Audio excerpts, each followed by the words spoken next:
Every vintage Bentley is special. Some are a little more special than others. This one in particular. This is the 1927 Bentley Team Car, owned by Tim Birkin and Archie Birkin, and raced by Tim Birkin and Frank Clement.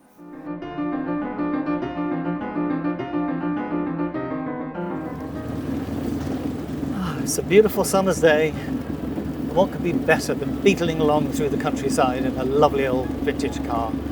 This is rather a special vintage car though. It's one of the 1927 Bentley Team Cars, owned and raced by Tim Birkin and Frank Clement in the 6-hour endurance race at Brooklands in May 1927, in preparation for Le Mans, which was 1 month later.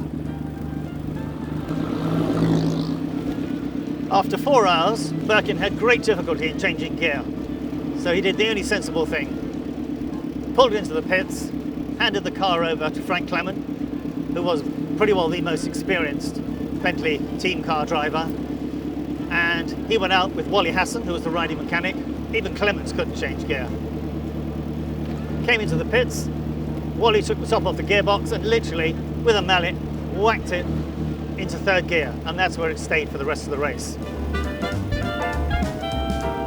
The tale that ensued during this car's race is boy's own stuff. You really have got to read all about this motor car. It's wonderful.